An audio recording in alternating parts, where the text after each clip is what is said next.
Allah Subhanahu wa Ta'ala menganugerahi Nabi Yakub alaihissalam dengan banyak anak dari keempat istrinya, dan semua anak itu tumbuh menjadi cikal bakal suku-suku Bani Israel yang besar. Dari istri pertama, Laya, Nabi Yakub dikaruniai 6 putra: Lewi, Syamun, Yahuda, Raubin, Zabulan, dan Yazakir. Sementara dari Rahil, istri kedua yang sangat disayanginya, lahir 2 anak, yakni Yusuf dan Benyamin. Balhah, istri ketiga, memberinya 2 anak, Kan dan Asyar. Dan Zulfah, istri keempat, melahirkan 2 anak yang diberi nama Da'an dan Naftali. Keluarga Nabi Yakub alaihissalam berkembang besar dan hidup dalam kebersamaan, saling menjaga dan menghormati satu sama lain. Suatu hari ketika berkumpul dengan seluruh keluarganya, Nabi Yakub alaihissalam memberikan nasihat berharga, menyampaikan pesan yang syarat akan hikmah dan ketakwaan. Anak-anakku, ketahuilah bahwa segala nikmat ini datang dari Allah Subhanahu wa Ta'ala. Maka jadikanlah keimanan kepadanya sebagai pegangan dalam hidup kalian. Jangan pernah meninggalkan jalan kebenaran dan jauhilah kesombongan dan rasa dengki, karena itulah sifat yang dapat merusak hati. Setiap kata yang keluar dari bibir Nabi Yakub alaihissalam menjadi pegangan bagi anak-anaknya. Namun di antara mereka, Yusuf terlihat sangat terpengaruh oleh ajaran ayahnya.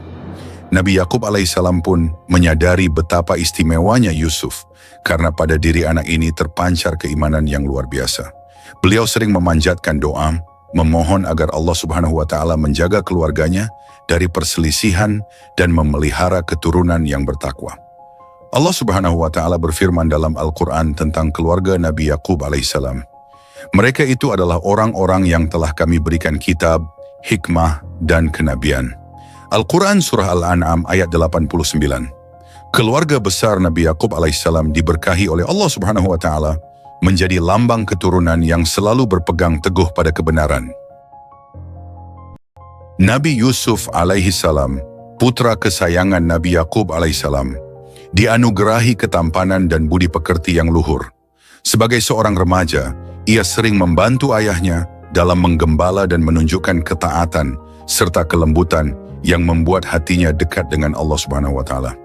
Di suatu malam, Yusuf datang kepada ayahnya dengan wajah bercahaya dan senyum penuh makna. "Wahai ayah," panggil Yusuf penuh antusias. Nabi Yakub menoleh melihat putranya yang tampak bersemangat. "Ada apa, Yusuf?" Jawab Nabi Yakub lembut penuh perhatian.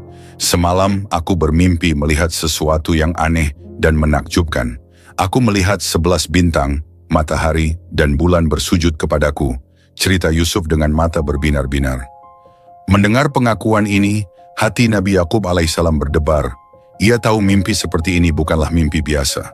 Dalam Al-Quran, Allah Subhanahu wa Ta'ala mengisahkan mimpi Yusuf dalam surat Yusuf ayat 4. "Ingatlah ketika Yusuf berkata kepada ayahnya, 'Wahai ayahku, sesungguhnya aku bermimpi melihat 11 bintang, matahari, dan bulan. Kulihat semuanya sujud kepadaku.'" Al-Quran Surah Yusuf ayat 4. Nabi Yakub alaihissalam tersenyum penuh kasih. Ia meletakkan tangan lembut di bahu putranya, menatap matanya dengan dalam. "Yusuf, mimpi ini adalah tanda kebesaran dari Allah Subhanahu wa Ta'ala. Namun simpanlah mimpi ini untuk dirimu sendiri. Jangan ceritakan kepada saudara-saudaramu, sebab bisa menimbulkan rasa iri di hati mereka. Ketahuilah, setan adalah musuh yang nyata bagi manusia." Nasihat Nabi Yakub dengan bijak. Al-Quran Surah Yusuf ayat 5. Dengan penuh perhatian, Nabi Yakub mendekap anaknya Nabi Yusuf dan berkata lembut, "Anakku, ketahuilah bahwa Allah telah memilihmu dan akan memberikan hikmah kepadamu. Bersabarlah dan jangan sombong. Percayalah bahwa Allah Subhanahu wa Ta'ala akan menunjukkan jalan kepada mereka yang selalu menjaga keikhlasan hati." Yusuf mengangguk meski belum sepenuhnya mengerti, namun ia mempercayai ayahnya. Nabi Yakub sadar bahwa mimpi ini adalah petunjuk dari Allah Subhanahu wa Ta'ala, bahwa Nabi Yusuf akan menjadi seseorang yang istimewa dan mendapatkan peran besar dalam perjalanan hidupnya. Waktu berlalu dan cinta serta perhatian Nabi Yakub alaihissalam terhadap Nabi Yusuf alaihissalam semakin terlihat. Hal ini tidak luput dari pengamatan saudara-saudaranya yang merasa cemburu. Dalam hati mereka mulai muncul prasangka dan bisikan iri yang terus menggema, membuat mereka semakin jauh dari kasih sayang kepada adik mereka. Kenapa ayah lebih menyayangi Yusuf daripada kita semua? Bukankah kita lebih kuat dan lebih tua? Ujar seorang dari saudara-saudaranya dengan nada kesal. Yang lain menambahkan, dia hanya anak kecil, namun ayah selalu memberinya perhatian khusus. Apa kita harus terus membiarkan ini? Rasa iri mereka semakin membara, hingga akhirnya mereka merencanakan sesuatu yang jahat. Kita harus menyingkirkannya. Hanya dengan begitu ayah akan benar-benar peduli kepada kita. Usul salah satu dari mereka dengan suara keras. Namun yang lain segera meredakan keinginan itu. Jangan bunuh dia. Kita bisa membuangnya ke dalam sumur di padang pasir dan biarkan ia ditemukan oleh para musafir yang melintas. Usul yang lain berharap usul ini diterima. Akhirnya mereka sepakat untuk membawa Nabi Yusuf ke padang gurun dan membuangnya ke dalam sumur. Dengan tipu muslihat, mereka mendatangi ayah mereka dan meminta izin untuk membawa Nabi Yusuf bermain di luar rumah. Wahai ayah, izinkan kami membawa Yusuf berjalan-jalan. Kami akan menjaganya dengan baik, kata salah seorang dari mereka dengan wajah meyakinkan. Nabi Yakub alaihissalam merasa ragu. Ia tahu betapa lemahnya Yusuf dibandingkan dengan saudara-saudaranya yang lebih tua. Aku khawatir kalian akan lengah, dan Yusuf bisa saja dimakan oleh binatang buas di sana. Jawabnya dengan hati-hati. Namun mereka terus berusaha meyakinkan ayahnya, hingga akhirnya Nabi Yakub memberikan izin. Dengan penuh semangat, mereka membawa Nabi Yusuf, dan saat tiba di padang gurun yang jauh dari rumah, mereka melaksanakan niat jahat mereka. Allah Subhanahu wa Ta'ala berfirman tentang kejadian ini dalam Al-Quran. Maka ketika mereka membawanya, serta sepakat memasukkannya ke dasar sumur, mereka pun melaksanakan kesepakatan itu. Kami wahyukan kepadanya, engkau kelak pasti akan menceritakan perbuatan mereka ini kepada mereka, sedangkan mereka tidak menyadari. Al-Quran Surah Yusuf ayat 15. Saat Yusuf dilemparkan ke dalam sumur, ia menangis dan memanggil nama ayahnya dengan penuh kesedihan. Namun Allah Subhanahu wa Ta'ala menguatkan hatinya dan mewahyukan kepadanya bahwa suatu hari ia akan menceritakan perbuatan ini kepada saudara-saudaranya tanpa mereka sadari. Setelah membuang Nabi Yusuf ke dalam sumur, para saudaranya itu pulang ke rumah dengan pakaian yang sengaja dikotori dan penuh air mata buatan. Mereka membawa pakaian Nabi Yusuf yang telah mereka celupkan ke darah hewan untuk menipu ayah mereka. Wahai ayah, kata mereka berpura-pura sedih, kami pergi berlomba-lomba dan meninggalkan Yusuf di dekat barang-barang kami. Tiba-tiba serigala datang dan memangsanya. Kami bahkan tidak sempat menyelamatkannya. Al-Quran Surah Yusuf ayat 17. Nabi Yakub alaihissalam merasakan kepedihan mendalam. Namun di dalam hatinya, ia merasa ada sesuatu yang janggal. Nabi Yakub menatap pakaian Yusuf dan seketika itu ia menyadari bahwa serigala tidak mungkin memangsanya dengan keadaan baju yang utuh. Hatinya terguncang tapi ia tidak berkata apa-apa. Wahai anak-anakku, hatiku tahu kalian mungkin tidak berkata jujur. Namun aku hanya bisa bersabar dan memohon kepada Allah Subhanahu wa Ta'ala untuk memberikan kekuatan. Ujar Nabi Yakub dengan suara lemah. Dalam Al-Quran Allah berfirman, Yakub berkata, tidak demikian, hanya dirimu sendirilah yang memandang baik perbuatan buruk itu. Maka kesabaran yang baik itulah kesabaranku. Dan Allah sajalah tempat meminta pertolongan terhadap apa yang kamu ceritakan. Al-Quran Surah Yusuf ayat 18. Sejak hari itu, Nabi Yakub alaihissalam terus berdoa kepada Allah Subhanahu wa Ta'ala agar dapat melihat Yusuf kembali. Setiap malam ia menangis dan berdoa, berharap suatu hari Yusuf kembali kepadanya. Pandangannya semakin melemah karena kesedihan yang mendalam, namun keimanannya tidak pernah goyah. Di tengah kesedihan mendalam yang dirasakan Nabi Yakub, konon diceritakan bahwa ada seekor serigala yang lewat di padang pasir. Serigala itu melihat Nabi Yakub alaihissalam dan tampak bersimpati kepada Nabi yang tengah larut dalam kesedihan. Serigala itu menghampiri Nabi Yakub dan berkata, wahai hamba Allah, aku mendengar bahwa engkau kehilangan putramu dan engkau mengira bahwa aku yang memangsanya. Ketahuilah, aku tidak memakan anakmu, karena aku pun memiliki keluarga yang kucintai di kejauhan, dan aku tidak ingin mengambil sesuatu yang bukan hakku. Nabi Yakub alaihissalam terkejut mendengar suara serigala yang tampak penuh belas kasih itu. Hatinya pun tersentuh. Bahkan seekor serigala memiliki kasih sayang kepada keluarganya, sedangkan anak-anakku, Nabi Yakub alaihissalam pun tenggelam dalam tangis yang semakin dalam. Ia merasa betapa Allah Subhanahu wa Ta'ala menegurnya melalui tanda-tanda dari makhluk yang dianggap paling buas sekalipun. Kesedihannya semakin dalam, namun ia terus bersabar dan berpasrah kepada Allah Subhanahu wa Ta'ala. Ya Allah, Engkaulah yang Maha mengetahui segalanya. Aku hanya berharap padamu untuk mempertemukanku kembali dengan Yusufku, bisik Nabi Yakub dalam doanya yang penuh kepasrahan. Dalam kisah Nabi Yakub dan Nabi Yusuf, Allah Subhanahu wa Ta'ala mengajarkan tentang kesabaran yang tak tergoyahkan di tengah ujian yang berat, serta tentang kepercayaan kepadanya meski dalam kegelapan yang tampak tak berujung. Meskipun belum bertemu Nabi Yusuf, Nabi Yakub tetap berpegang pada keimanannya bahwa Allah Subhanahu wa Ta'ala akan mengembalikan putranya di waktu yang telah ditentukannya. Kabar hilangnya Nabi Yusuf alaihissalam menyelimuti hati Nabi Yakub alaihissalam dengan duka yang tak tertanggungkan.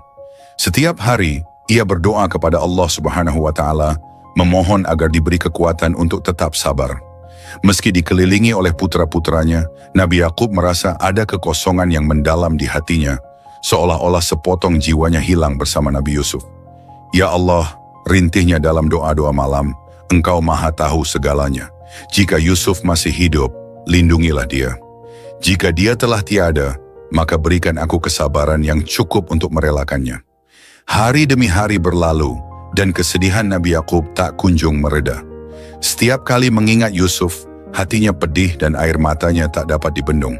Hingga akhirnya kesedihan itu begitu mendalam dan tak tertahankan, sehingga matanya kehilangan penglihatannya. Di dalam Al-Quran, Allah Subhanahu wa Ta'ala menyebutkan kesedihan Yakub dalam firman-Nya. Dan Yakub berpaling dari mereka anak-anaknya. Seraya berkata, aduhai duka citaku terhadap Yusuf, dan kedua matanya menjadi putih buta karena kesedihan yang mendalam. Dia menahan amarahnya terhadap anak-anaknya.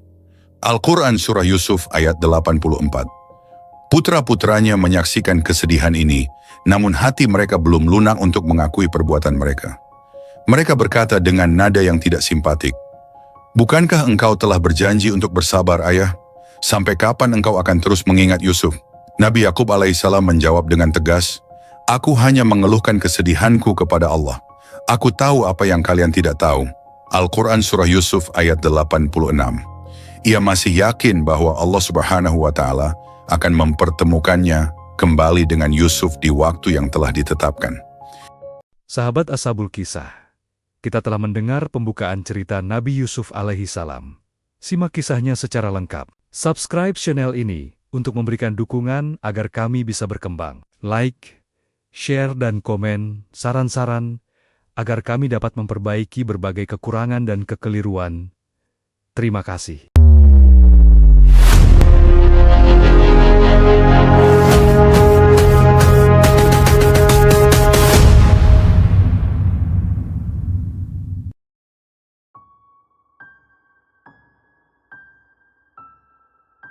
Di negeri kaum Barbari, hiduplah seorang putri dengan kecantikan yang tak terlukiskan kata-kata, bernama Zulaikha, putri Raja Talmus. Zulaikha bagaikan bintang paling cemerlang di langit yang luas dan permata paling gemerlap di antara segala harta yang dimiliki oleh kerajaan. Suatu malam yang tenang, ketika setiap jiwa terlelap dalam keheningan, Zulaikha juga dibuai dalam tidurnya yang dalam. Matanya terkatup sempurna, namun tiba-tiba mata hatinya tersentak oleh pemandangan yang begitu memukau, sesosok pemuda rupawan hadir dalam mimpinya. Berkilauan laksana cahaya suci yang tidak bisa dilihat dengan mata biasa. Hanya dengan senyuman lembut, pemuda itu berhasil menembus sanubari Zulaikha. Senyuman yang, meskipun singkat, membuat Zulaikha seketika terjerat dalam jerat cinta yang dalam. Bayangan itu kemudian lenyap seketika, meninggalkan Zulaikha yang terbangun dalam keadaan mabuk cinta yang begitu hebat. Sejak saat itu, Zulaikha berubah. Ia sering termenung, merindukan setiap malam untuk kembali bertemu sosok pemuda yang telah memikat hatinya. Rasa cinta yang tak terbalas membuatnya sering menangis, merenung dalam derita yang tak terkatakan. Hingga suatu malam sosok indah itu kembali menyelimuti mimpinya. Suara lembut pemuda tersebut akhirnya membisikkan, "Aku adalah wazir agung dari Mesir dan Mesir adalah kediamanku." Hati Zulaikha bergetar mendengar suara itu dan ia pun bangun dari mimpinya dengan harapan yang semakin mendalam. Kesedihan Zulaikha semakin mendalam dan wajahnya yang dahulu bersinar merah meranum kini tampak layu, seperti tulip kuning yang menguncup kehilangan keindahannya. Setiap hari ia termenung, terkurung dalam rindu yang tak berujung. Raja Talmus, ayahnya, merasa kehabisan cara melihat putrinya yang terus merana, dan akhirnya memutuskan untuk mencari jalan terakhir. Ia mengirim utusan ke negeri Mesir, berharap dapat bertemu dengan Wazir Agung, sosok yang Zulaikha dambakan. Tak disangka, Wazir Agung Mesir begitu terkejut dan bahagia menerima utusan dari negeri barbari itu.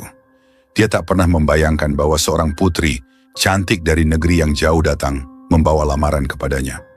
Dengan penuh semangat, Wazir Agung segera mengirimkan serombongan besar untuk menjemput sang putri ke Mesir, membayangkan seorang bidadari yang segera akan menjadi pendamping hidupnya. Kabar ini disampaikan kepada Zulaikha, dan ayahnya pun bersiap untuk mengantar putrinya ke negeri Mesir. "Putriku," ucap Raja Talmus dengan lembut, "inilah saat yang kau nanti-nantikan.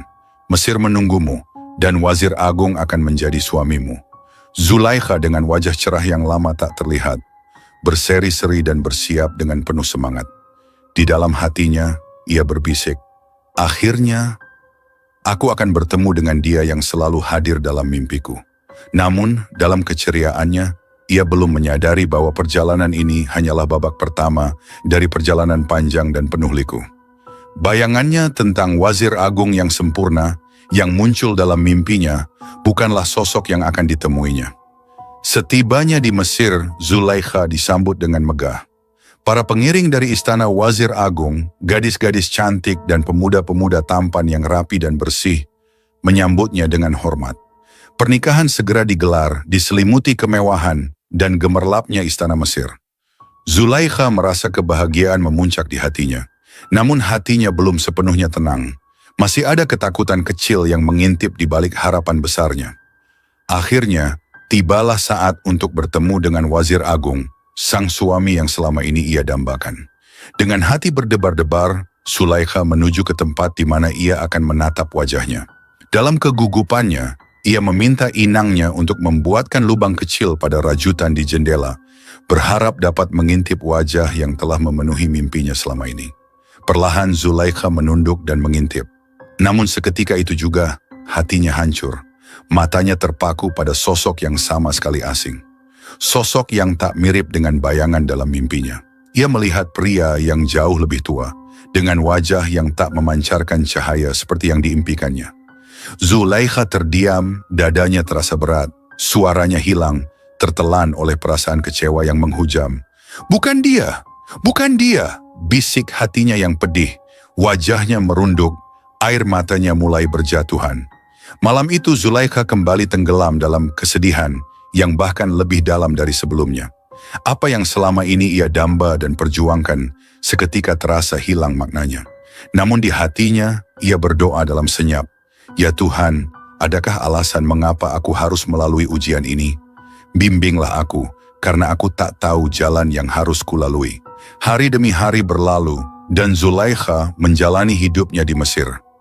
Meski ia hidup di istana penuh kemewahan, hatinya tetap sepi, seolah berada di padang gurun yang tandus.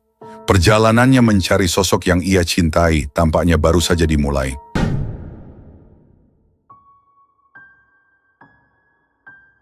Di dasar sumur yang dingin dan gelap, Nabi Yusuf alaihissalam adalah seorang anak muda dengan wajah tampan bercahaya, duduk terdiam. Kesendirian dan kedinginan melingkupinya, namun hatinya tetap bergantung pada Allah Subhanahu wa Ta'ala. Meski dihantui ketidakpastian, ia yakin bahwa Allah tidak akan meninggalkannya. Dan di kala tengah malam yang senyap, terdengar suara gemericik air yang ditimba. Para pedagang yang sedang dalam perjalanan ke Mesir telah singgah di sumur itu. Saat timba mereka mencapai dasar, yang mereka dapatkan bukan sekadar air, tetapi seorang anak lelaki yang elok parasnya. Salah seorang pedagang berteriak, "Lihatlah, ini bukan air, tapi seorang pemuda." Para pedagang saling berpandangan takjub. Betapa tampannya anak ini adalah keberuntungan kita. Mereka berbisik-bisik penuh kegembiraan, namun dalam hati mereka hanya melihat Nabi Yusuf sebagai barang dagangan yang menguntungkan. Dengan hati yang dingin, mereka membawa Nabi Yusuf untuk dijual di pasar. Seperti yang disebutkan dalam firman Allah, maka ketika mereka menariknya, mereka berkata, "Oh, kabar gembira, ini seorang anak muda." Kemudian mereka menyembunyikannya sebagai barang dagangan, dan Allah Maha mengetahui apa yang mereka kerjakan. Al-Quran Surah Yusuf ayat 19 hingga 20. Di pasar budak Mesir, Nabi Yusuf dilelang dengan harga yang murah, beberapa dirham saja. Walaupun para pembeli memandang kagum pada ketampanan Nabi Yusuf, mereka tidak bisa melihat siapa Yusuf sesungguhnya, seorang pemuda dengan ketulusan hati dan kemuliaan yang telah dianugerahkan oleh Allah Subhanahu wa Ta'ala. Kabar tentang Yusuf akhirnya sampai kepada Wazir Agung Mesir, seorang pembesar dengan pengaruh besar. Ia terpukau oleh pesona Nabi Yusuf alaihissalam, namun lebih dari itu, ia merasakan aura kebijaksanaan yang terpancar dari pemuda ini. Berikanlah tempat dan layanan yang baik padanya. Mungkin ia bisa bermanfaat bagi kita, atau kita pungut sebagai anak, perintah Wazir Agung kepada para pengawal. Al-Quran Surah Yusuf ayat 21. Wazir Agung menempatkan Nabi Yusuf di rumahnya, memperlakukannya dengan kasih sayang dan kehormatan. Nabi Yusuf alaihissalam tak hanya mendapatkan perlindungan, tetapi juga ilmu dari Allah Subhanahu wa Ta'ala. Allah Subhanahu wa Ta'ala memberikan Nabi Yusuf kemampuan untuk menafsirkan mimpi dan memperkaya akal pikirannya. Kami ajarkan kepadanya takbir mimpi.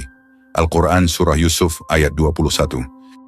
Namun di lain tempat, Zulaiha, istri Wazir Agung, telah mendengar tentang ketampanan luar biasa dari pemuda yang baru saja dibawa suaminya ke istana. Ia segera mencari cara untuk melihat Nabi Yusuf alaihissalam. Tak butuh waktu lama, Nabi Yusuf yang sedang mengerjakan tugas di halaman istana terlihat oleh Zulaiha. Zulaiha terpesona, dalam hatinya timbul rasa yang sulit dikendalikan. Ia bertekad untuk membawa Nabi Yusuf lebih dekat padanya. "Suamiku," pinta Zulaiha dengan lembut kepada Wazir Agung, "izinkan aku merawat Yusuf di istana ini. Aku akan menjaganya dengan sepenuh hati." Dengan sepenuh hati dan usaha, Zulaiha akhirnya berhasil mempengaruhi Wazir Agung agar Nabi Yusuf selalu berada di sisinya. Nabi Yusuf alaihissalam diperlakukan dengan segala kemewahan dan dihujani kasih sayang, bahkan dijadikan seperti anak sendiri oleh Wazir Agung. Namun seiring berjalannya waktu, ketertarikan Zulaiha semakin bertambah. Bukan lagi sekadar kasih sayang ibu kepada anak, tetapi lebih dari itu.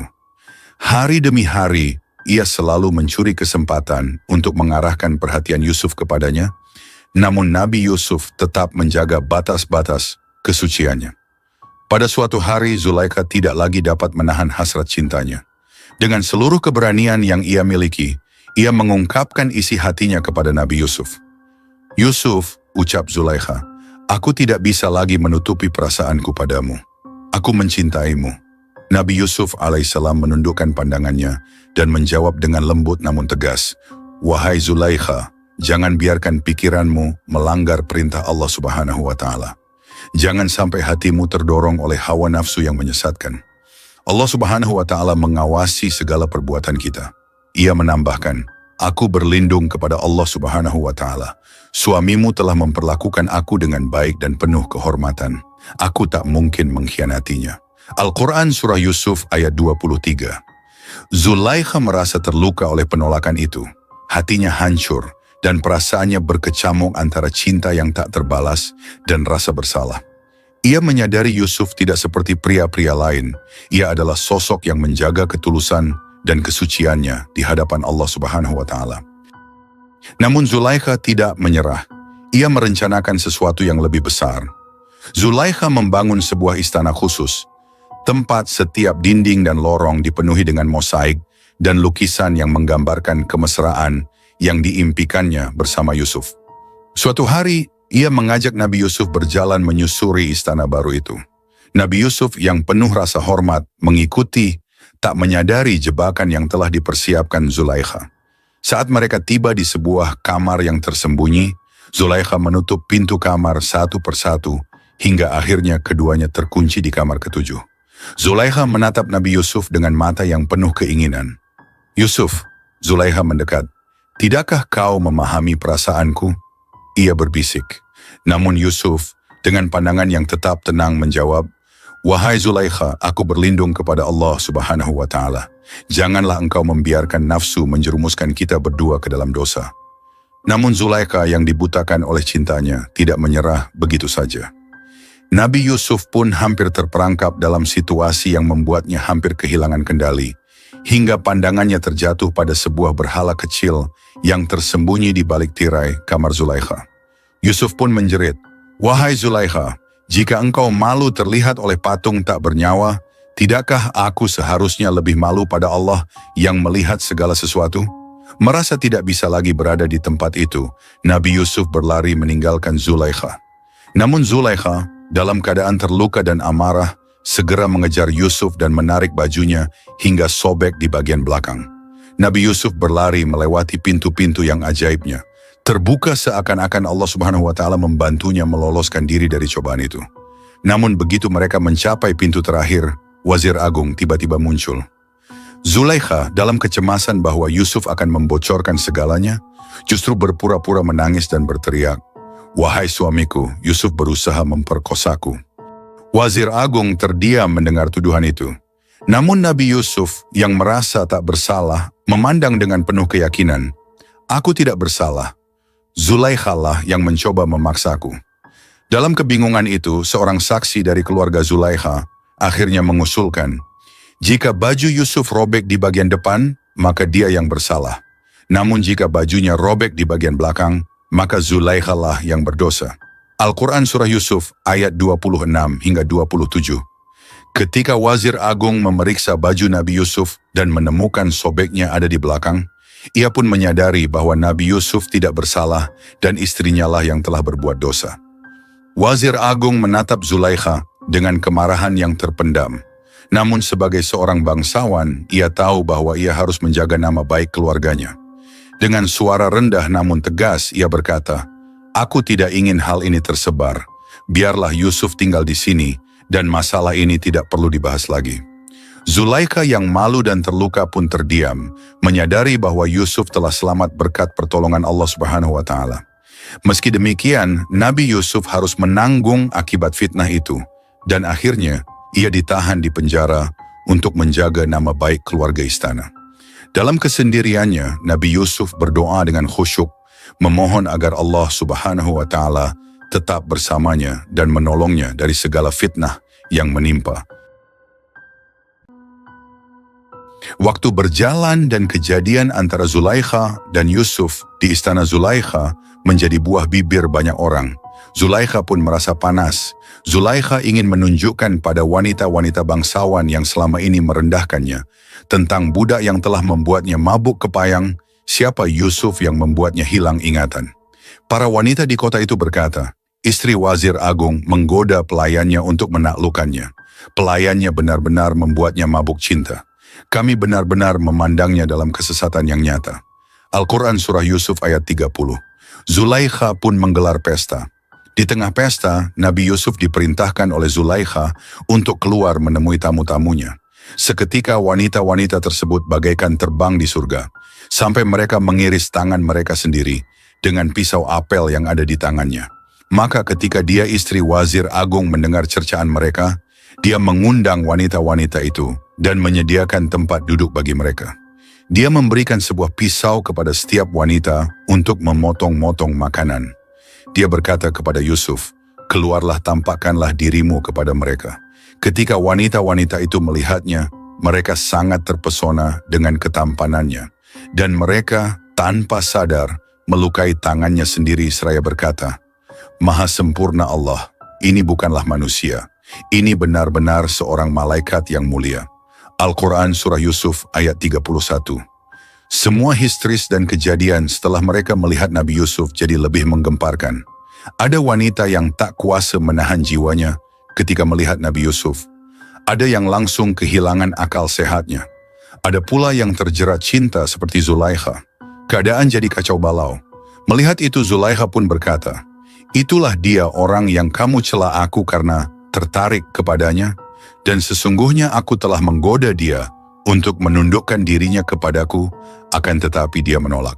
Dan sesungguhnya jika dia tidak mentaati apa yang aku perintahkan kepadanya, niscaya dia akan dipenjarakan dan dia akan termasuk golongan orang-orang yang hina. Al-Quran Surah Yusuf ayat 32. Nabi Yusuf alaihissalam pun berdoa kepada Allah Subhanahu wa Ta'ala, "Wahai Tuhanku, penjara lebih aku sukai daripada memenuhi ajakan mereka kepadaku. Dan jika tidak, engkau hindarkan daripadaku tipu daya mereka. Tentu aku akan cenderung untuk memenuhi keinginan mereka. Dan tentulah aku termasuk orang-orang yang bodoh." Al-Quran Surah Yusuf ayat 33. Di saat inilah Zulaikha yang semakin putus asa mendapatkan Yusuf menikam si tercinta dengan pisaunya. Zulaikha kemudian meminta wazir agung untuk memenjarakan Nabi Yusuf akibat kekacauan yang terjadi. Wazir agung setuju dan Nabi Yusuf pun kemudian menempati ruang yang sama sekali tidak sepadan dengan karunia Allah Subhanahu wa Ta'ala yang melekat pada dirinya. Nabi Yusuf lebih rela masuk penjara daripada bermaksiat kepada Allah Subhanahu wa Ta'ala dan memenuhi ajakan para wanita itu. Dan Allah Subhanahu wa Ta'ala pun mengabulkan permohonan Nabi Yusuf alaihissalam dan menghindarkannya dari tipu daya mereka. Maka Nabi Yusuf dimasukkan ke dalam penjara. Bersama dengannya masuk pula 2 orang pemuda di dalam penjara. Pada suatu malam kedua, pemuda itu bermimpi pada saat yang bersamaan. Salah seorang di antara mereka berkata, "Sesungguhnya aku bermimpi bahwa aku memeras anggur." Al-Quran Surah Yusuf ayat 36. Yang satunya lagi berkata, "Sesungguhnya aku bermimpi bahwa aku membawa roti di atas kepalaku, sebahagiannya dimakan burung." Al-Quran Surah Yusuf ayat 36. Mengetahui kelebihan Nabi Yusuf bahwa ia adalah termasuk orang-orang yang pandai, mereka pun memintanya untuk menjelaskan takbir mimpi mereka. Nabi Yusuf pun berbicara kepada keduanya, mengatakan bahwa Allah Subhanahu wa Ta'ala telah mengabarkan kepadanya tentang perihal kedua orang tersebut. Pada saat itu penduduk Mesir adalah orang-orang yang menyembah banyak tuhan-tuhan lain selain Allah Subhanahu wa Ta'ala. Oleh karena itu, sebelum menjelaskan takbir mimpi kedua orang itu, Nabi Yusuf menerangkan bahwa beliau hanya beriman kepada Allah Subhanahu wa Ta'ala, mengesakannya dan mengikuti agama orang tuanya, Nabi Ibrahim, Nabi Ishak dan Nabi Yakub. Beliau berkata, "Tiadalah patut bagi kami, para nabi, mempersekutukan sesuatu apapun dengan Allah. Yang demikian itu adalah dari karunia Allah kepada kami dan kepada manusia seluruhnya. Tetapi kebanyakan manusia tidak mensyukurinya." Al-Quran Surah Yusuf ayat 38. Kemudian beliau menyeru kepada kedua pemuda itu, "Hai kedua penghuni penjara, manakah yang baik, Tuhan-Tuhan yang bermacam-macam itu, ataukah Allah yang Maha Esa lagi Maha Perkasa? Kamu tidak menyembah yang selain Allah, kecuali hanya menyembah nama-nama yang kamu dan nenek moyangmu membuat-buatnya. Allah tidak menurunkan suatu keterangan pun tentang nama-nama itu. Keputusan itu hanyalah kepunyaan Allah." Al-Quran Surah Yusuf ayat 39-40. Lalu Nabi Yusuf mengajak mereka kepada tauhid, yakni beribadah hanya kepada Allah saja. "Dia telah memerintahkan agar kamu tidak menyembah selain Dia. Itulah agama yang lurus. Tetapi kebanyakan manusia tidak mengetahui." Al-Quran Surah Yusuf ayat 40. Setelah melaksanakan kewajibannya mendakwahi kedua orang itu kepada kebenaran, yakni hanya menyembah kepada Allah saja, beliau pun menjelaskan mengenai takbir mimpi mereka. "Hai kedua penghuni penjara, adapun salah seorang di antara kamu berdua akan memberi minuman tuannya dengan khamar, adapun yang seorang lagi maka ia akan disalib, lalu burung memakan sebagian dari kepalanya. Telah diputuskan perkara yang kamu berdua menanyakannya kepadaku." Al-Quran Surah Yusuf ayat 41. Apa yang diterangkan itu pasti terjadi, karena Allah telah melebihkan Nabi Yusuf dan mengajarkan beliau takbir mimpi. Kemudian Nabi Yusuf meminta kepada orang yang akan selamat agar menerangkan tentang keadaan beliau, sehingga beliau dapat dibebaskan, karena sesungguhnya dia tidak bersalah. Namun setan membuat orang itu lupa. Akhirnya Nabi Yusuf pun tetap tinggal di dalam penjara selama beberapa tahun lamanya. Tahun berganti tahun, pelayan yang telah dititipkan pesan oleh Nabi Yusuf untuk menyampaikan pesannya pada Raja Mesir telah melupakan janjinya. Hingga datanglah mimpi raja tentang 7 ekor sapi gemuk dan 7 ekor sapi kurus. Sapi-sapi kurus kemudian menyerang sapi-sapi gemuk hingga binasa. Raja pun menyuruh orang untuk mencari arti dari mimpinya. Allah Subhanahu wa Ta'ala mengisahkan di dalam Al-Quran bahwa Raja Mesir telah bermimpi dan mengabarkan mimpinya pada pembesar-pembesar di kerajaannya. Sesungguhnya aku bermimpi melihat 7 ekor sapi betina yang gemuk-gemuk dimakan oleh 7 ekor sapi betina yang kurus-kurus dan 7 bulir gandum yang hijau dan 7 bulir lainnya yang kering. Hai orang-orang yang terkemuka, terangkanlah kepadaku tentang takbir mimpiku itu, jika kamu dapat menakbirkan mimpi. Al-Quran Surah Yusuf ayat 42. Tidak satu pun di antara mereka yang mengetahui arti dari mimpi itu. Lalu teman Nabi Yusuf di penjara yang selamat ketika itu teringat akan pesan Nabi Yusuf, maka dia pun meminta agar diutus kepada Nabi Yusuf untuk menanyakan tentang takbir mimpi itu. Ketika sampai di penjara, orang itu pun berkata, Yusuf, hai orang yang amat dipercaya, terangkanlah kepada kami tentang 7 ekor sapi betina yang gemuk-gemuk yang dimakan oleh 7 ekor sapi betina yang kurus-kurus, dan 7 bulir gandum yang hijau dan 7 lainnya yang kering, agar aku kembali kepada orang-orang itu, agar mereka mengetahuinya. Al-Quran Surah Yusuf ayat 46. Nabi Yusuf pun berkata, supaya kamu bertanam 7 tahun lamanya sebagaimana biasa. Maka apa yang kamu tuai hendaklah kamu biarkan di bulirnya, kecuali sedikit untuk kamu makan. Kemudian sesudah itu akan datang 7 tahun yang amat sulit, yang menghabiskan apa yang kamu simpan untuk menghadapinya, tahun sulit, kecuali sedikit dari bibit gandum yang kamu simpan. Kemudian setelah itu akan datang tahun yang padanya manusia diberi hujan dengan cukup, dan di masa itu mereka memeras anggur. Al-Quran Surah Yusuf ayat 47 sampai 49. Raja lalu meminta agar Nabi Yusuf dihadapkan kepadanya, namun beliau menolak. Nabi Yusuf terlebih dahulu ingin agar namanya dibersihkan, karena dia dipenjarakan dengan tuduhan palsu menggoda istri seorang pembesar Mesir, padahal yang terjadi adalah sebaliknya. Beliau ingin membuktikan bahwa dia tidak berkhianat di belakang wazir agung. Lalu akhirnya Zulaikha mengakui bahwa dirinya lah yang bersalah dan Nabi Yusuf adalah seorang yang benar. Kemudian raja pun memerintahkan agar Yusuf dibawa ke hadapannya agar dapat diangkat menjadi orang yang dekat dengan raja. Dia berkata, sesungguhnya kamu mulai hari ini menjadi seorang yang berkedudukan tinggi lagi, dipercayai pada sisi kami. Al-Quran Surah Yusuf ayat 54. Nabi Yusuf pun berkata, jadikanlah aku bendaharawan negara Mesir. Sesungguhnya aku adalah orang yang pandai menjaga, lagi berpengetahuan. Al-Quran Surah Yusuf ayat 55. Demikianlah, akhirnya Nabi Yusuf diangkat sebagai orang yang memiliki kedudukan tinggi di kerajaan Mesir. Beliau memiliki kekuasaan penuh untuk pergi kemana saja yang diinginkannya. Itulah balasan Allah Subhanahu wa Ta'ala kepada orang-orang beriman yang berbuat baik dan bertakwa kepada Allah Subhanahu wa Ta'ala. Berbeda dengan keadaan Zulaikha sekarang, hartanya yang ada di peti penyimpanan telah dia habiskan untuk siapa saja yang datang kepadanya membawakan kabar Nabi Yusuf. Hingga akhirnya ia menjadi wanita yang miskin, pipinya rapuh oleh usia, tubuhnya membungkuk menahan cinta dan penderitaan. Tatapannya pun mulai kabur oleh air mata. Namun cinta Zulaikha tak pernah padam. Dengan sisa-sisa uangnya, Zulaikha membangun gubuk di pinggir jalan yang sering dilewati Wazir Agung Yusuf.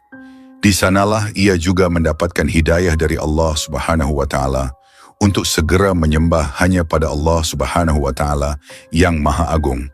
Di setiap doanya ia selalu berharap agar ia dapat kembali menemui Yusuf. Tak jarang ia mendapat ejekan dari anak-anak kecil mengenai keberadaan Nabi Yusuf. Penderitaan begitu panjang dirasakan Zulaikha, hingga suatu ketika Allah Subhanahu wa Ta'ala mendengar doa Zulaikha.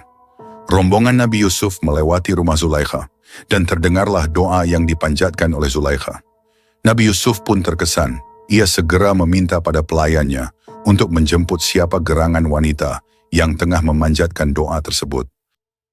Ketika akhirnya Nabi Yusuf dan Zulaikha dipertemukan kembali di istana, waktu seolah berhenti. Nabi Yusuf dengan keteduhan wajahnya yang penuh cahaya berdiri di hadapan wanita yang lusuh, namun tatapannya memancarkan cinta yang telah teruji. Nabi Yusuf tak mengenali Zulaikha. Bertahun-tahun telah berlalu sejak kejadian di istana Mesir dulu, dan waktu telah mengubah Zulaikha menjadi sosok tua yang ringkih. Namun, mata Zulaikha yang kabur oleh usia kini kembali berbinar. Dengan suara yang lembut namun menggetarkan, ia berusaha menyentuh ingatan Nabi Yusuf. "Yusuf," ucapnya pelan, "aku ini adalah wanita yang dahulu pernah mencintaimu bahkan sebelum kita bertemu. Bayanganmu telah menyentuh mimpiku, dan di setiap malam, aku terjaga dalam pengabdian hati dan doaku hanya untukmu." Nabi Yusuf alaihissalam memandangnya dengan raut terenyuh. Melihat sekilas bayangan pengorbanan yang telah Zulaikha lalui, teringat kembali masa-masa yang penuh cobaan bagi keduanya. Dengan penuh kasih, Nabi Yusuf mengangkat tangannya dan menyentuh wajah Zulaikha yang sudah mulai dihiasi kerut-kerut waktu. "Zulaikha," katanya lembut, "jika cinta yang tulus itu ada, maka kau telah menampakkan kepadaku bagaimana cinta yang abadi. Doamu tak pernah lelah mengetuk pintu langit, dan sekarang Allah Subhanahu wa Ta'ala telah mempertemukan kita." Dengan izin Allah Subhanahu wa Ta'ala, Yusuf menyentuh kedua mata Zulaikha yang rabun, dan dalam sekejap penglihatan Zulaikha kembali jernih. Tak hanya itu, tubuhnya pun terasa disegarkan, seakan masa muda yang ia kira telah hilang kini dikembalikan dalam sekejap oleh kuasanya. Zulaikha memandangi tangannya sendiri yang kini tampak muda, meraba wajahnya yang berseri-seri kembali. Air matanya mengalir deras, bukan lagi kesedihan, melainkan kebahagiaan yang penuh rasa syukur. "Yusuf," Zulaikha berbisik sambil menggenggam tangan Nabi Yusuf dengan lembut, "aku telah mengorbankan segalanya demi cinta ini, dan hari ini Allah Subhanahu wa Ta'ala telah mengabulkan permohonanku." Nabi Yusuf tersenyum, lalu mengangguk penuh kelembutan. "Allah Subhanahu wa Ta'ala telah memuliakan kita dengan jalannya yang tak terduga, Zulaikha. Kini, jika kau menginginkannya, kita bisa mengikat janji dalam rahmat dan keridhaannya." Zulaikha menundukkan kepalanya, bibirnya gemetar, kemudian berucap lirih, "Yusuf, impianku adalah dapat mendampingimu, mendampingi seorang hamba Allah yang agung dalam ibadah dan cinta. Maka izinkanlah aku menjadi bagian dari jalan hidupmu yang penuh berkah." Seketika itu, turunnya titah ilahi yang merestui pernikahan mereka. Nabi Yusuf pun mempersunting Zulaikha dengan penuh kasih sayang. Dalam balutan agama yang mulia, mereka diikat oleh cinta yang telah ditempa sabar dan iman. Mereka bersatu bukan sekadar dalam kasih, tetapi dalam ketulusan, dalam cinta yang abadi. Suatu malam setelah pernikahan mereka, Zulaikha dengan penuh ketenangan menyampaikan sesuatu yang telah lama ia simpan. "Yusuf," katanya lembut, "wazir itu mungkin menjadi yang pertama melihat taman hidupku, tetapi ia tak pernah menyentuh bunga yang ada di sana. Aku menyerahkan semuanya padamu dengan aman, suci, dan penuh cinta." Mendengar itu, Nabi Yusuf semakin dihujani rasa kasih kepada Zulaikha. Dia mengerti bahwa cinta yang diberikan Zulaikha kepadanya benar-benar tulus, terjaga dalam iman yang kokoh. Mereka pun hidup bersama dalam kebahagiaan dan ketenangan, dipenuhi cinta yang agung dan ridha Allah Subhanahu wa Ta'ala. Cinta mereka adalah cinta yang telah diizinkan olehnya, dirajut dalam ketulusan, dan kini keduanya dimuliakan dalam jalan yang tak terputus oleh usia atau waktu. Setelah diangkat menjadi bendaharawan Mesir, Nabi Yusuf pun mengatur negeri tersebut untuk menghadapi masa-masa sulit, sebagaimana yang dijelaskannya dari mimpi sang raja. Selama 7 tahun, rakyat Mesir menanam dan mendapatkan hasil panen yang melimpah. Sebagian dimakan dan sebagian besar disimpan untuk persiapan menghadapi musim paceklik selama 7 tahun ke depan. 7 tahun kemudian, musim paceklik terjadi di mana-mana. Banyak yang berdatangan ke Mesir karena negeri ini menyimpan perbekalan yang cukup, hasil panen dari tahun-tahun sebelumnya. Maka saudara-saudara Nabi Yusuf pun datang ke Mesir untuk menukarkan benda-benda milik mereka dengan bahan makanan untuk menghidupi keluarga mereka. Ketika bertemu mereka, Nabi Yusuf langsung mengenali saudara-saudaranya, sedangkan mereka tidak mengenali beliau. Lalu Nabi Yusuf pun memenuhi kebutuhan mereka dan berkata, "Bawalah kepadaku saudaramu yang seayah dengan kamu, Benyamin. Tidakkah kamu melihat bahwa aku menyempurnakan sukhatan dan aku adalah sebaik-baik penerima tamu?" Al-Quran Surah Yusuf ayat 59. Nabi Yusuf sangat ingin agar mereka kembali lagi tahun depan bersama saudaranya Benyamin untuk melepas rindu. Bahkan beliau menakut-nakuti mereka tidak akan memberikan bahan makanan lagi jika tidak membawa saudaranya. Lalu saudara-saudara Nabi Yusuf pun pulang kembali ke Palestina dan mengabarkan kepada ayah mereka. Nabi Yakub tidak ingin melepaskan Benyamin karena masih teringat akan perlakuan mereka terhadap Nabi Yusuf.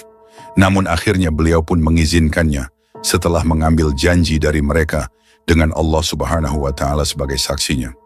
Maka pada tahun berikutnya, mereka pun kembali ke Mesir bersama Benyamin. Ketika mereka masuk ke tempat Nabi Yusuf, beliau pun membawa Benyamin dan memberitahukan secara diam-diam kalau dia adalah Yusuf saudaranya. Lalu Nabi Yusuf pun membuat siasat agar dapat menahan Benyamin bersamanya. Setelah menyiapkan bahan makanan bagi saudara-saudaranya, beliau memerintahkan pengawalnya memasukkan takaran raja ke dalam karung Benyamin. Kemudian berteriaklah seseorang, "Hai kafilah, sesungguhnya kalian adalah orang-orang yang mencuri." Al-Quran Surah Yusuf ayat 70. Saudara-saudara Yusuf bertanya, "Barang apakah yang hilang daripada kamu?" Al-Quran Surah Yusuf ayat 71. Kemudian dikatakan bahwa yang hilang adalah takaran raja.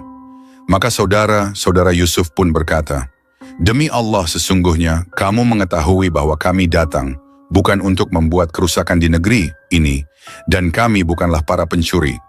Al-Quran Surah Yusuf ayat 73. Mereka menjawab, "Tetapi apa balasannya jikalau kamu betul-betul pendusta?" Saudara-saudara Yusuf berkata, "Balasannya ialah pada siapa diketemukan barang yang hilang dalam karungnya, maka dia sendirilah balasannya, tebusannya." Al-Quran Surah Yusuf ayat 75. Ini adalah hukum bagi orang yang berbuat kezaliman dalam syariat Nabi Yakub. Akhirnya karung-karung mereka pun diperiksa satu persatu, dan yang terakhir adalah karung milik Benyamin. Melihat itu, saudara-saudaranya pun berkata, jika ia mencuri, maka sesungguhnya telah pernah mencuri pula saudaranya sebelum itu. Yang mereka maksud adalah bahwa dulu saudara Benyamin, juga saudara mereka seayah, yakni Yusuf, juga pernah mencuri.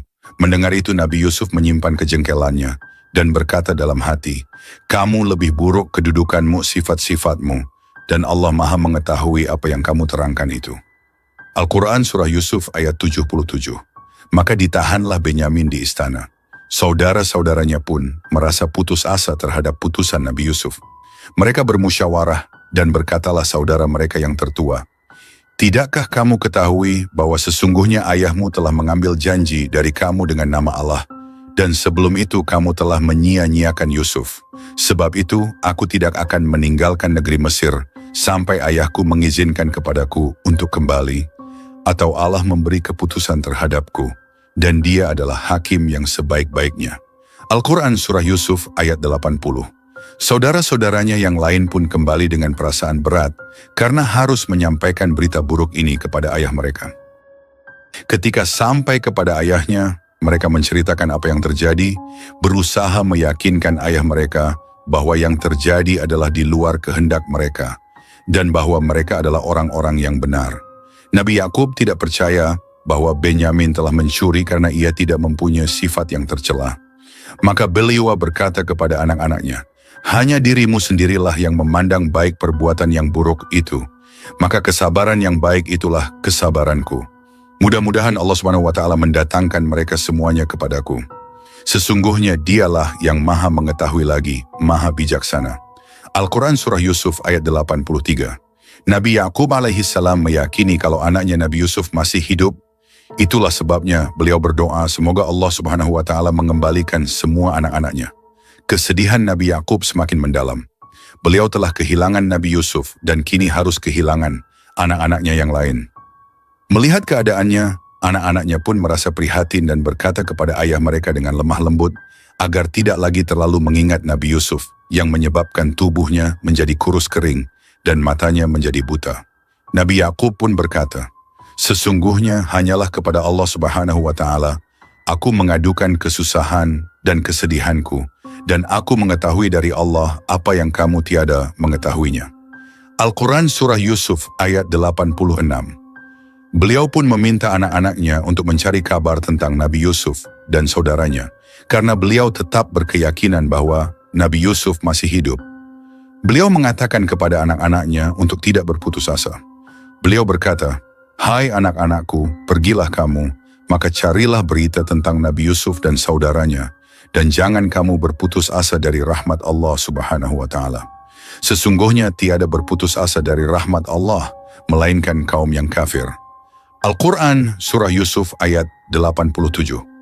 Singkat cerita, pada tahun berikutnya, saudara-saudara Nabi Yusuf kembali ke Mesir untuk menukar barang-barang mereka dengan bahan makanan seperti tahun-tahun sebelumnya, meminta kemurahan hati dari Nabi Yusuf.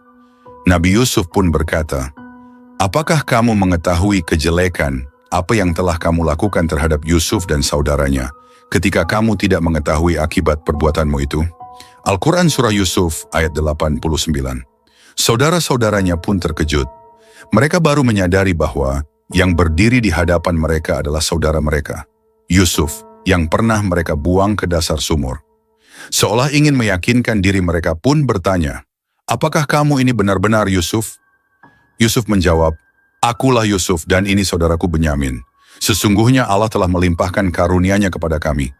Sesungguhnya barang siapa yang bertakwa dan bersabar, maka sesungguhnya Allah tidak menyia-nyiakan pahala orang-orang yang berbuat baik." Al-Quran Surah Yusuf ayat 90. Saudara-saudara Nabi Yusuf pun mengakui kelebihan yang Allah berikan kepada beliau dan mengakui kesalahan-kesalahan mereka. Karena belas kasih kepada saudara-saudaranya, Nabi Yusuf pun berkata, "Pada hari ini tak ada cercaan terhadap kamu, mudah-mudahan Allah Subhanahu wa Ta'ala mengampuni kamu, dan Dia adalah Maha Penyayang di antara para penyayang." Al-Quran Surah Yusuf ayat 92. Dan beliau pun berkata pula, "Pergilah kamu dengan membawa baju gamisku ini, lalu letakkanlah dia ke wajah ayahku, nanti ia akan melihat kembali, dan bawalah keluargamu semuanya kepadaku." Al-Quran Surah Yusuf ayat 93. Maka rombongan saudara Nabi Yusuf pun kembali ke negerinya untuk menjemput ayah dan keluarga mereka. Sebelum mereka memasuki negerinya, Nabi Yakub berkata kepada keluarganya, "Sesungguhnya aku mencium bau Yusuf, sekiranya kamu tidak menuduhku lemah akal, tentu kamu membenarkan aku." Keluarganya berkata, "Demi Allah, sesungguhnya kamu masih dalam kekeliruanmu yang dahulu." Al-Quran Surat Yusuf ayat 94-95. Ketika rombongan itu tiba, mereka meletakkan baju gamis Nabi Yusuf ke wajah Nabi Yakub, sehingga beliau dapat melihat kembali. Nabi Yakub pun berkata, "Tidakkah aku katakan kepadamu bahwa aku mengetahui dari Allah apa yang kamu tidak mengetahuinya?" Al-Quran Surah Yusuf ayat 96. Saudara-saudara Nabi Yusuf pun menyadari dan mengakui kesalahan mereka, dan berkata, "Wahai ayah kami, mohonkanlah ampun bagi kami terhadap dosa-dosa kami. Sesungguhnya kami adalah orang-orang yang bersalah, berdosa." Al-Quran Surah Yusuf ayat 97. Mereka sangat berharap Allah Subhanahu wa Ta'ala akan mengampuni mereka melalui doa ayah mereka, karena keutamaan ayah mereka sebagai seorang Nabi Allah. Nabi Yakub berkata, "Aku akan memohonkan ampun bagimu kepada Tuhanku. Sesungguhnya Dialah yang Maha Pengampun lagi Maha Penyayang." Al-Quran Surah Yusuf ayat 49-48. Setelah itu diboyonglah Nabi Yakub beserta seluruh keluarganya ke istana. Sesampainya di sana, Nabi Yusuf mendudukkan ayah dan ibunya di singgasana bersamanya. Lalu mereka semua saudara-saudara Nabi Yusuf yang berjumlah 11 orang, ayah dan ibunya bersujud kepada beliau. Sujud ini diperbolehkan dalam syariat Nabi Yakub dan Nabi Yusuf, yang menunjukkan penghormatan mereka kepada Nabi Yusuf atas keutamaan yang Allah Subhanahu wa Ta'ala anugerahkan kepada beliau. Sedangkan dalam syariat Islam yang dibawa oleh Nabi kita, Muhammad Shallallahu Alaihi Wasallam, apakah benar? Manusia dilarang sujud kepada siapapun atau apapun, dan diperintahkan untuk bersujud hanya kepada Allah saja. Nabi Yusuf pun berkata, "Wahai ayahku, inilah takbir mimpiku yang dahulu itu. Sesungguhnya Tuhanku telah menjadikannya suatu kenyataan. Dan sesungguhnya Tuhanku telah berbuat baik kepadaku ketika Dia membebaskan aku dari rumah penjara dan ketika membawa kamu dari dusun padang pasir setelah setan merusakkan hubungan antaraku dan saudara-saudaraku. Sesungguhnya Tuhanku maha lembut terhadap apa yang Dia kehendaki. Sesungguhnya Dialah yang maha mengetahui lagi maha bijaksana. Ya Tuhanku, sesungguhnya Engkau telah menganugerahkan kepadaku sebagian kerajaan dan telah mengajarkan kepadaku sebahagian takbir mimpi. Ya Tuhan pencipta langit dan bumi, Engkaulah pelindungku di dunia dan di akhirat. Wafatkanlah aku dalam keadaan Islam dan gabungkanlah aku dengan orang-orang yang saleh. Al-Quran Surah Yusuf ayat 100-102.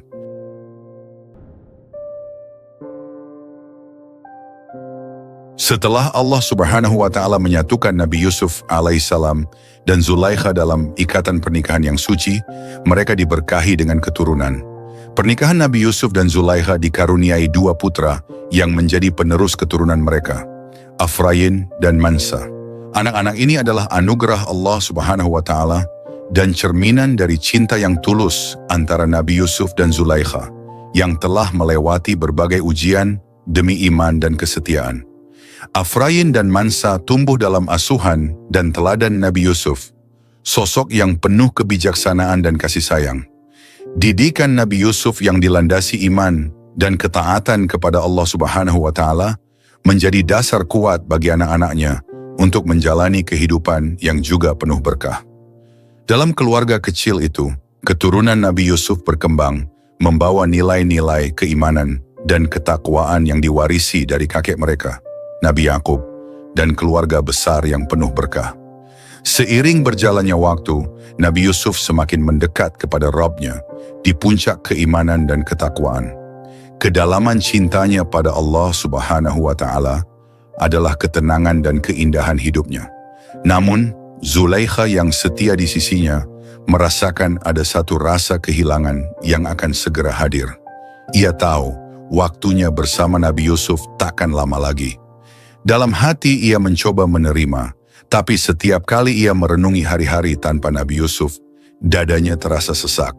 Saat hari perpisahan itu akhirnya tiba, Zulaikha tak kuasa menahan air matanya. Ia menggenggam tangan Nabi Yusuf, yang kini berbaring dengan tenang di pembaringan terakhirnya. Dengan suara gemetar, Zulaikha berbisik, "Yusuf, engkau adalah cahayaku. Siapa yang bisa mengerti betapa besar cintaku selain Dia yang telah menciptakannya dalam hatiku?" Nabi Yusuf tersenyum lemah, menatap wajahnya dengan lembut. "Zulaikha," katanya penuh kasih, "cinta kita adalah anugerah Allah Subhanahu wa Ta'ala, dan padanya jua cinta ini akan kembali. Kita mungkin terpisah di dunia, tapi Allah Subhanahu wa Ta'ala akan menyatukan kita dalam kebahagiaan yang tak pernah berakhir." Setelah Nabi Yusuf wafat, Zulaikha sering mengunjungi pusaranya yang sederhana, tak bertanda, namun di sanalah cintanya menetap. Ratapannya menyayat hati, suaranya merintih dalam kesedihan yang tak tertahan. Ia merasa sepi tanpa sang kekasih, hidupnya terasa berat seakan tak ada lagi makna. Pada malam yang sunyi, di atas pusara Nabi Yusuf, Zulaikha memohon kepada Allah Subhanahu wa Ta'ala agar dipersatukan kembali dengan Nabi Yusuf di dunia yang kekal. Allah Subhanahu wa Ta'ala yang maha pengasih dan maha mengetahui ketulusan cinta Zulaikha pun memanggil jiwanya. Dalam keheningan, nyawa Zulaikha disambut dengan lembut dan ia pun wafat dengan damai di atas pusara kekasihnya. Demikianlah kisah cinta Nabi Yusuf dan Zulaikha, cinta yang suci, yang tumbuh dalam ketulusan dan sabar. Allah Subhanahu wa Ta'ala mengangkat keduanya, mempertemukan mereka di dunia, lalu mengaruniakan pertemuan abadi di akhirat. Cinta sejati mereka tak hanya indah di dunia, namun bersemi dalam keridaan Allah Subhanahu wa Ta'ala yang abadi. Setelah Nabi Yusuf diuji dengan cobaan yang penuh kesabaran, ia pun akhirnya dikaruniai kebahagiaan, bahkan dapat berkumpul kembali dengan keluarganya. Kisah ini mengajarkan bahwa ketulusan, keimanan, dan kesabaran akan membawa kita pada puncak kemuliaan dan ketenangan. Setiap cinta yang disandarkan kepada Allah Subhanahu wa Ta'ala akan terus hidup, bahkan setelah kematian. Semoga kita dapat mengambil pelajaran dari kisah Nabi Yusuf alaihissalam, bahwa hidup dengan cinta dan keteguhan iman adalah jalan menuju kebahagiaan sejati. Akhir kata, wassalamualaikum warahmatullahi wabarakatuh.